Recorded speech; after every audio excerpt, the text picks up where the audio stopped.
ગઈકાલે જમ્મુ કાશ્મીરના પહેલગામ ખાતે આતંકવાદીઓએ હુમલો કર્યો અને તેમાં 26 લોકોએ જાન ગુમાવી. તેમાં 3 ગુજરાતી હતા અને 2 ગુજરાતીઓ ઈજાગ્રસ્ત થયા. પ્રવાસીઓ પર હુમલાની આ સૌથી મોટી ઘટના છે. આ પૂરી ઘટના વિશે વરિષ્ઠ પત્રકાર પ્રશાંત દયાળ શું કહે છે તે જાણીએ. વૈષ્ણવજન તો તેને કહીએ જે પીડ પરાઈ જાનાને રે. પ્રશાંતભાઈ, ગઈકાલે જે પહેલગામમાં હુમલો થયો એમાં ટાર્ગેટ કરીને પ્રવાસીઓને મારવામાં આવ્યા. એટલે આવું ઘણા વર્ષો પછી કાશ્મીરમાં આવો હુમલો થયો જેમાં ટાર્ગેટ કર્યા અને ખાસ કરીને પુરુષોને ટાર્ગેટ કર્યા અને મહિલાઓને જાણે મેસેજ પહોંચાડવાનો એ રીતે એમને કશુંક ને કશુંક કહેવામાં આવ્યું કે તમે આ મોદી સુધી એટલે મોદીની વાત કરી એમણે કે અમે તમને નથી મારતા, એમ કે આ મેસેજ પહોંચાડી દેજો. એટલે આ એવું લાગે છે કે આ અલગ પ્રકારનો હુમલો છે જે અત્યાર સુધી કાશ્મીરમાં હુમલો થતા હતા એ રીતે. તારી વાત સાચી છે કિરણ, કે આ જે કાશ્મીરનું ટેરરિઝમ છે એ છેલ્લા લાંબા સમયથી ચાલે છે. છેલ્લા 2014થી આ 2024 થયો, 10 વર્ષથી તો નરેન્દ્રભાઈ એટલે એનડીએની સરકાર છે અને હમણાં સુધી એવો આરોપ કોંગ્રેસ ઉપર કે કોંગ્રેસના સાથી સંગઠનો ઉપર એવો આરોપ થતો હતો કે મુસ્લિમોનું તૃષ્ટિકરણ થાય છે, માટે ટેરરિઝમનો અંત આવતો નથી. પણ હવે આગળ એક એવો ગાળો થઈ ગયો છે કે 10 વર્ષનું શાસન તમારું રહ્યું છે, એનડીએનું શાસન, અને છતાં ટેરરિઝમની ઘટનાઓ ઘટે છે. અને આ સૌથી મોટો ટુરિસ્ટ ઉપર થયેલો હુમલો છે. અગાઉ ટુરિસ્ટ ઉપર હુમલા થયા છે, આ કંઈ પહેલો હુમલો છે એવું નથી. આટલી મોટી સંખ્યામાં લોકો મર્યા હોય એ પહેલી ઘટના છે. અને બીજું એવું છે કે સામાન્ય રીતના આટલા વર્ષોથી જે ટેરરિઝમ કાશ્મીરમાં ચાલી રહ્યું છે એ લોકો ટુરિસ્ટોને સામાન્ય રીતે નિશાન નહોતા બનાવતા, કારણ કે કાશ્મીરનું અર્થતંત્ર જે છે એ ટુરિસ્ટો ઉપર નિર્ભર છે. એટલે જે ટેરરિસ્ટ છે એમને પણ ખબર છે કે જો ટુરિસ્ટ અહીંયા આવવાનું બંધ કરી દે ડરના માર્યા તો કાશ્મીરનું અર્થતંત્ર તૂટી જાય. એટલે જે કાશ્મીરમાં જે લોકો આખું ટુરિઝમ ક્ષેત્રમાં કામ કરે છે, પછી હોટલવાળો હોય, ઘોડાવાળો હોય, ખાણીપીણીવાળો હોય, બોટ ચલાવનારો હોય, તો આ બધા જ મોટે ભાગે 99% લોકો જે છે ત્યાં એ મુસ્લિમ વસ્તી છે અને એમને માત્ર આ સિઝનની અંદર જ કમાવાનું હોય છે. પણ આ ઘટનાને કારણે હવે સૌથી મોટો ફટકો તો કાશ્મીરી લોકોને પડશે. અને એટલા માટે એક સારી બાબત એવી પણ થઈ કે પહેલગામના હુમલા પછી બહુ મોટી સંખ્યામાં સ્થાનિક મુસ્લિમો રસ્તા ઉપર ઉતરી આવ્યા અને એમણે આખી ઘટનાને વખોડી છે. પણ આ જે ટેરરિસ્ટ એટેક છે એમાં તે જે કહ્યું એમ કે એક પણ સ્ત્રીને એમણે ટાર્ગેટ નથી કરી. એક સ્ત્રીને ગોળી વાગી છે, પણ એવું લાગે છે કે અકસ્માતે ગોળી વાગી છે, પોતાના પરિવારમાંથી કોઈને બચાવવા ગઈ છે, ને એ પણ પગમાં વાગી છે. એટલે આ વખતે આ જે ટેરર એટેક થયો છે એમાં ખાસ ધ્યાન રાખવામાં આવ્યું છે કે બાળકો અને સ્ત્રીઓને લોકો નિશાન નથી બનાવ્યા. ત્યાં બાળકો પણ હતા, ત્યાં સ્ત્રીઓ પણ હતી, પણ એક પણ સ્ત્રીને એમણે ગોળી નથી મારી, એક પણ બાળકને એમણે ગોળી નથી મારી. એ ચોક્કસ એક મેસેજ આપવા માગતા હતા. એક્ઝેક્ટલી. અને કેટલીક મહિલાઓના સ્ટેટમેન્ટ એવા છે કે તમારા નરેન્દ્ર મોદીને જઈને કહેજો કે આ અમે કરીએ છીએ. એ પ્રકારની વાતચીત એમણે કેટલીક સ્ત્રીઓ સાથે કરેલી છે. તો એ મેસેજ એવો આપવા માગતા હતા, આ મારું ઇન્ટરપ્રિટેશન છે કે 2019ની અંદર 370 હટી અને પછી સરકાર પણ માની રહી હતી, આપણે બધા જેવું માની રહ્યા હતા કે કાશ્મીરમાં ધીરે ધીરે નોર્મલ્સી આવી રહી છે અને હવે પહેલાં જેવું કાશ્મીર થઈ જશે. પણ હવે એવું લાગે છે કે આ ઘટનાએ ફરી એક વખત આપણને, આખા દેશને, સરકારને વિચારતી કરી છે કે હજી ટેરરિઝમ ત્યાં જીવંત છે. ટેરરિઝમની ઘટનાઓ છૂટક મૂટક બનતી હતી, પણ આ લાર્જ સ્કેલમાં બની એ બહુ મોટી ઘટના છે.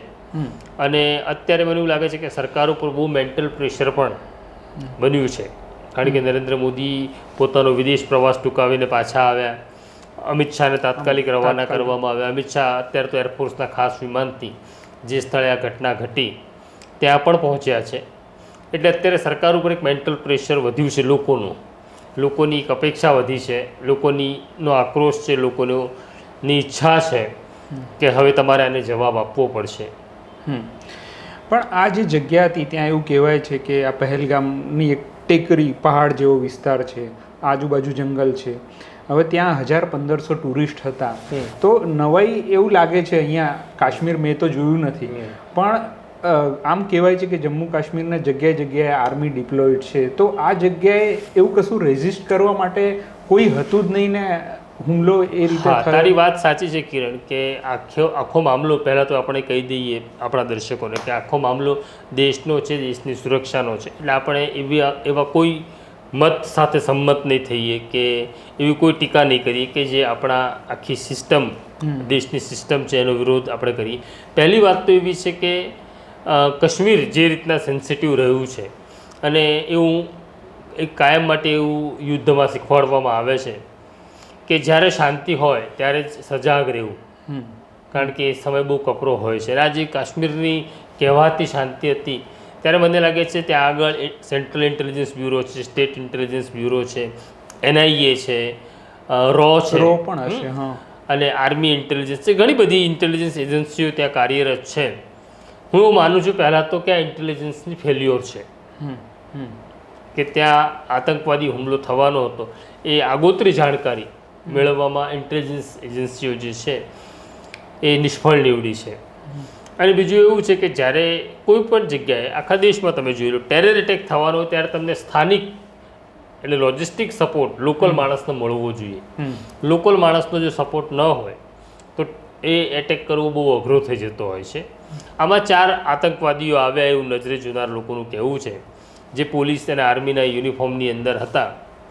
એમાં હવે ઘણી બધી NIA પણ ત્યાં પહોંચી ગઈ છે, NIAના સિનિયર અધિકારીઓ પણ પહેલગામમાં છે.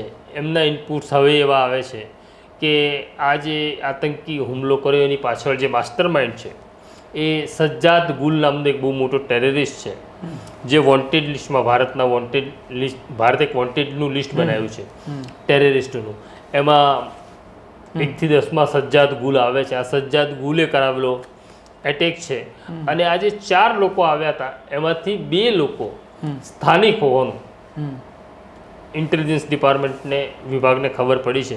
એટલે 2 લોકોને આઈડેન્ટિફાય કરવાનું ચાલુ છે. બીજી વાત એવી પણ છે કે હવે જે તથ્યો સામે આવ્યા છે કે અચાનક આવ્યા, ગોળી મારીને જતા રહ્યા, ગાયબ થઈ ગયા એવું નથી. આ લોકોએ હવે પણના ઇનપુટ એવા છે કે આ લોકો અગાઉ આવી ગયા છે અહીંયા, એમણે રેકી કરી છે કે કયા સમયે મુસાફરોની સંખ્યા કેટલી હોય છે, અને એ બધું જ એક્સરસાઇઝ કર્યા પછી એટેક થયો છે. હવે તારો જે સવાલ છે કે આટલા પ્રવાસીઓ પહેલગામમાં આવતા હતા તો ત્યાં સિક્યુરિટી કેમ નહોતી, તો 2019માં જ્યારથી 370 હટી પછી લાંબો સમય સુધી ત્યાં ઇન્ટરનેટ બંધ રહ્યું, આર્મી વધારી દેવામાં આવી, ક્રમશઃ આગળ વધતા જે નોર્મલ્સી આવી રહી હતી અને સ્થાનિકો જે રીતના સામાન્ય જિંદગી જીવી રહ્યા હતા એના પછી એવું લાગી રહ્યું હતું કે હવે ત્યાં સલામતી વધી છે. મને એવું લાગે છે કે સલામતી વધી છે ને હવે ચિંતા જેવું નથી ચોક્કસ જગ્યા ઉપર, એવું માનીને ત્યાં સિક્યુરિટી નહીં મૂકવામાં આવી હોય એના કારણે આ ઘટના ઘટી છે. બાકી ત્યાં તમે એવું કહેવાય છે કાશ્મીરની અંદર કે દર 10 ફૂટે તમને આર્મીવાળા જોવા મળે છે, પણ આ કિસ્સામાં એવું છે પહેલગામની આ ઘટના ઘટી ત્યાં હમણાં સુધી એવો કોઈ રિપોર્ટ થયો નથી કે ત્યાં કોઈ જવાનો હતા કે પોલીસ જવાન હતા, નહોતા. જો હોત તો એમણે ચોક્કસ એનો સામનો કર્યો હોત.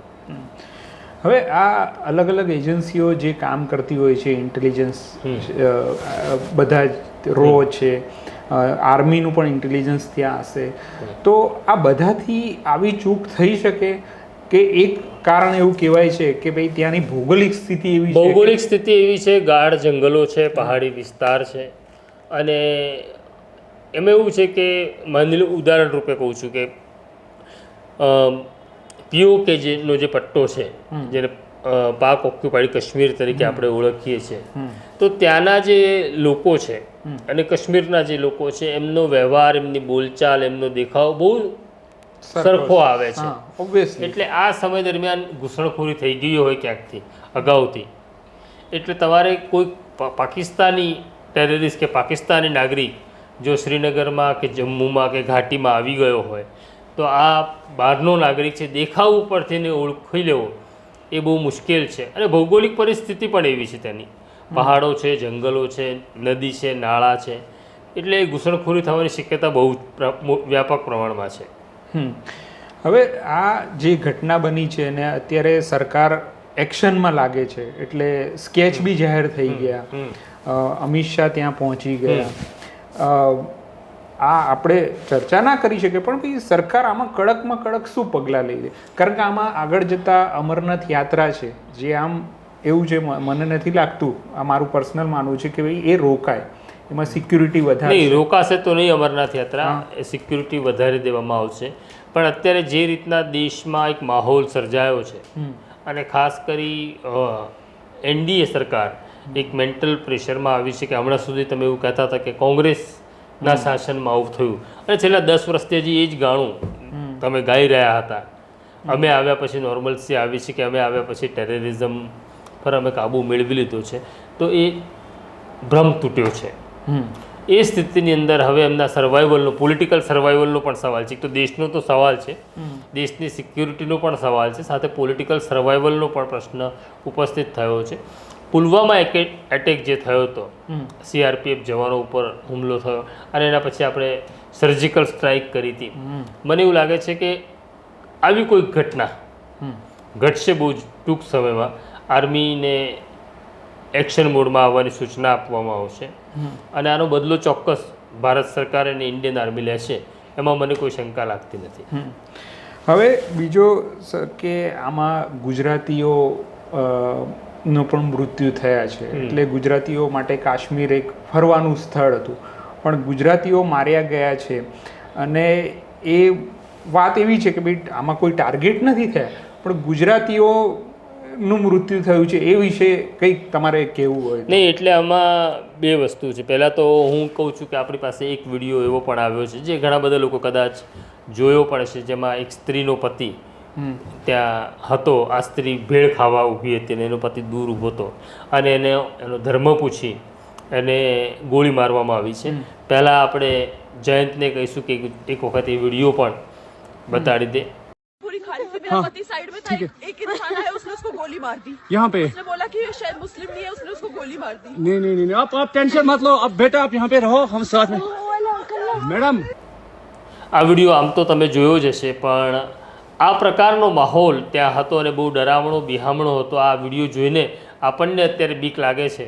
તો જે સ્ત્રીએ પોતાનો પતિ ખોઈ દીધો હોય, કોઈએ પોતાનો બાપ ખોયો હશે, એ લોકોની સ્થિતિ બહુ દારૂણ હશે, કારણ કે હજારો કિલોમીટર દૂર એ લોકો ત્યાં ફરવા ગયા હતા, અને ફરવા ગયા હતા ત્યાં મોત મળ્યું છે એ લોકોને. એક બીજો વિડીયો પણ બહુ વાયરલ થઈ રહ્યો છે. એમાં ઘટના એવી છે કે જે આતંકવાદીઓ આવ્યા એ પોલીસ અને આર્મી જેવા કપડાની અંદર આવ્યા હતા, અને પછી જ્યારે આતંકવાદી હુમલો થયો છે એવી ખબર પડી ત્યારે આર્મી પણ ત્યાં પહોંચે છે. અને જે લોકો ત્યાં બચી ગયા હતા, સ્ત્રી, બાળકો, પુરુષો, એ લોકો જંગલ તરફ ભાગ્યા હતા બચવા માટે, અને સંતાઈને બેઠા હતા. પણ પછી જ્યારે આર્મી આવે છે એમની મદદમાં, ત્યારે આર્મીને જોઈને પણ એ લોકો ડરી જાય છે, કારણ કે એમના મનમાં એવું છે કે આ પ્રકારના કપડાં આતંકવાદીઓ પહેરે છે. એટલે એ વિડીયો પણ આપણે દર્શકોને બતાડી દઈએ, અને જયંતને કહીશું કે એ વિડીયો પણ બતાડ. अभी मेरे हिसाब से 10 जगह से रॉन फायरिंग होगी, 10 जने के ऊपर होगी. बैठो बैठो बैठो बैठो बैठो बैठो बैठो आराम से बैठो. फायरिंग कर रहे हैं वो लोग. हाँ फायरिंग कर रहे हैं. किस चोट है? मेरे बाजू में, बगल में था. क्या ब्लड कहीं लगा चोट के बेटा? अच्छा ठीक ठीक बैठो, मैं पट्टी करता हूँ आपको. अरे नहीं नहीं नहीं नहीं, हम लोग, अरे हम लोग फौज है, हम लोग. बैठो बैठो, हम लोग फौज है. बैठो बैठो चलो. अरे कुछ, अरे हम लोग फौजी हैं, कुछ नहीं करेंगे. आपकी सेफ्टी के लिए आए हैं, आपकी सेफ्टी के लिए आए हैं. बैठो बैठो बैठो बैठो, आपकी सेफ्टी के लिए आए हैं. हम इंडियन आर्मी हैं. बैठो. ये इंडियन आर्मी है. आप लोग कहाँ से आए हो? कहाँ से आए आप लोग? आपके बच्चे कुछ नहीं करेंगे. थोड़ा बताइए. हुआ पति आए हैं. बैठो बैठो बैठो बैठो, आपकी सेफ्टी के लिए आए हैं. हम इंडियन आर्मी हैं. बैठो. ये इंडियन आर्मी है. आप लोग कहाँ से आए हो? कहाँ से आए आप लोग? आपके बच्चे कुछ नहीं करेंगे. थोड़ा बताइए. हुआ पति को मार दिया? नहीं नहीं बेटा शांत रहो. लो पानी पियो, पानी पियो. कहाँ से आए लोग? हैदराबाद से। अरे साथ में आपके हैदराबाद के हैं। मैं हैदराबाद કે કેવી રીતના લોકોની સ્થિતિ શું હતી. એક બાળક પણ ત્યાં દેખાશે કે જેના કપડાં ફાટી ગયા છે, એક સ્ત્રી જેનો પતિ માર્યો ગયો છે અને એવું કહે છે કે હવે મને પણ મારી નાખો. એ હૈદરાબાદના પ્રવાસીઓ છે. તો આ સ્થિતિ ત્યાં હતી. એ બહુ દયાજનક, ડરામણી અને ગુસ્સો આવે એવી પણ હતી. સવાલ એવો છે કે આ જે મર્યા છે, આપણે જે ગુજરાતની વાત કરીએ છીએ એમાં જે મૃતકોના નામ આવ્યા છે એમાં 3 ગુજરાતીઓ છે, 2 ભાવનગરના છે, 1 સુરતનો છે અને 2 ઈજાગ્રસ્તોની યાદીમાં 2 ગુજરાતીઓ છે. પણ હું એવું માનું છું કે અહીંયા ગુજરાતીઓ, મરાઠીઓ કે બંગાળીઓ કે દક્ષિણ ભારતીયો કરતાં ભારતીયો છે એ વધારે મને એવું લાગે છે એમના માટે યોગ્ય શબ્દ છે. ભારતીયોને માર્યા છે અને એમાં પણ ભારતીય હિન્દુઓને માર્યા છે. એ લોકો કારણ કે પૂછતા હતા કયા ધર્મના તમે છો. કેટલાક લોકો સ્થાનિકો ત્યાં હતા, એટલે મુસલમાન હતા તો એમને કલમા પડવાનું પણ કહેવામાં આવ્યું હતું. કેટલાકના કપડાં કાઢીને પણ ચેક કરવામાં આવ્યું હતું છે હિન્દુ છે કે મુસલમાન, પછી ગોળીઓ મારી હતી. પણ એક જે વિડીયો આવી રહ્યા છે એમાં એક ખાલી આપણે ચર્ચા કરવી જોઈએ એની ખાસ, કે સ્થાનિક મુસ્લિમો છે એ એમના બચાવમાં બહુ અગત્યની છે. હું જયંતને કહીશ કે જે પહેલો વિડીયો છે એ ફરી બતાડે. पूरी खाली थी, मेरा पति साइड में था, एक इंसान आया, उसने उसको गोली मार दी. यहाँ पे उसने बोला कि ये शायद मुस्लिम नहीं है, उसने उसको गोली मार दी. नहीं नहीं नहीं आप टेंशन मत लो. अब बेटा आप यहाँ पे रहो, हम साथ में. मैडम કે પેલી સ્ત્રી જ્યારે મદદ માગી રહી છે અને ત્યારે જે અવાજ આપણને સંભળાઈ રહ્યો છે અથવા દ્રશ્યમાં જે લોકો દેખાઈ રહ્યા છે એ સ્થાનિક મુસલમાનો છે, કાશ્મીરના મુસલમાનો છે.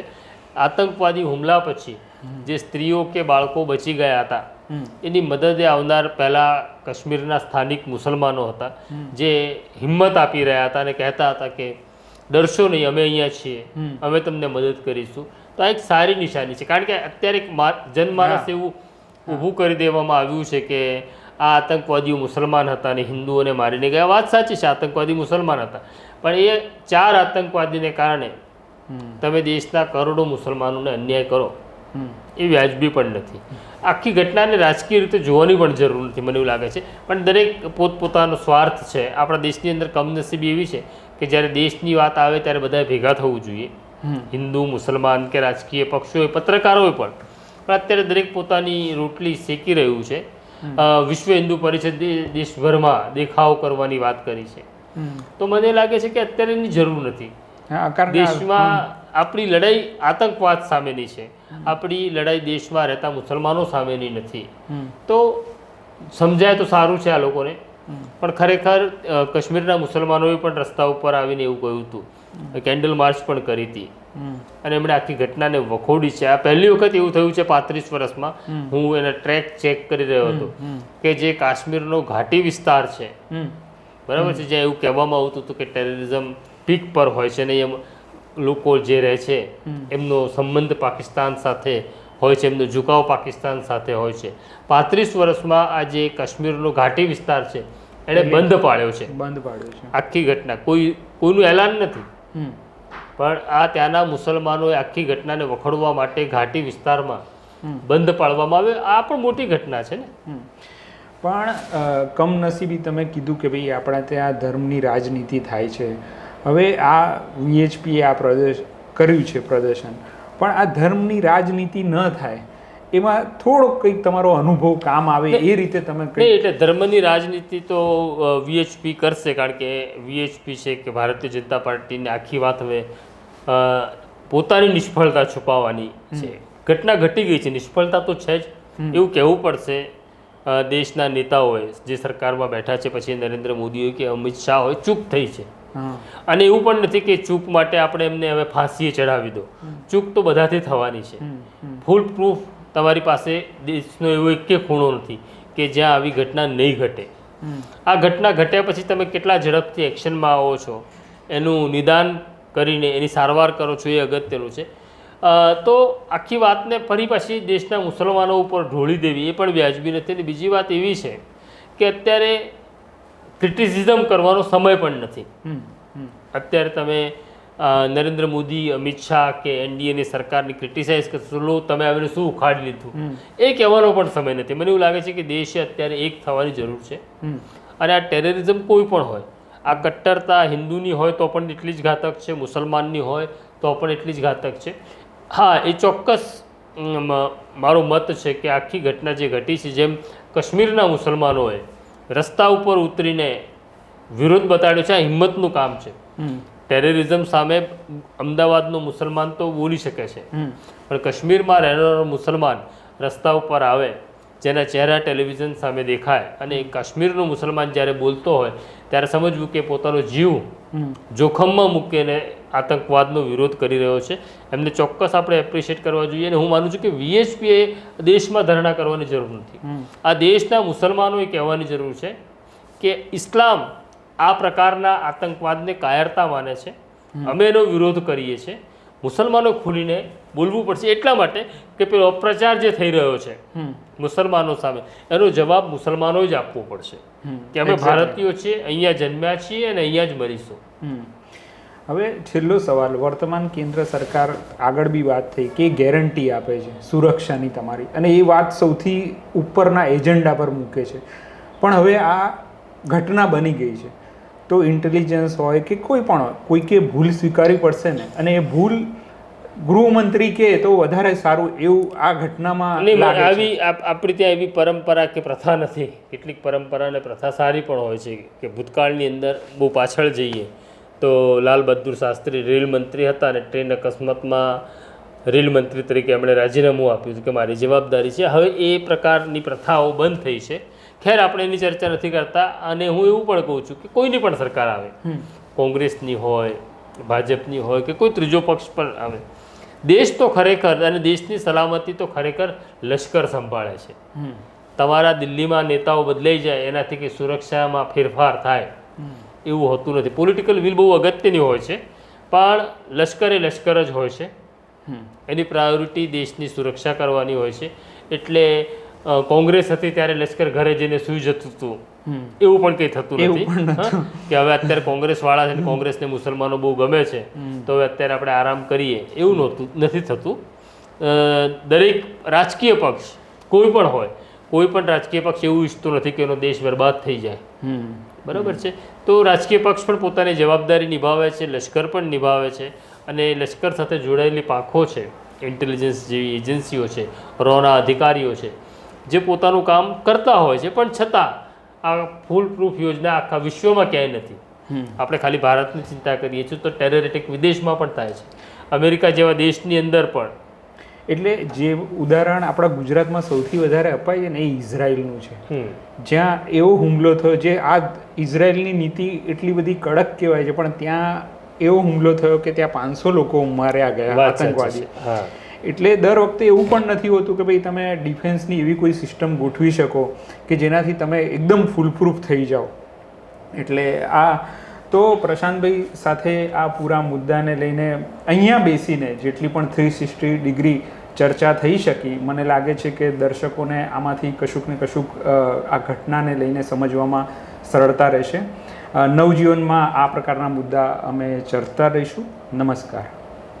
વૈષ્ણવજન તો તેને કહીએ જે પીડ પરાઈ.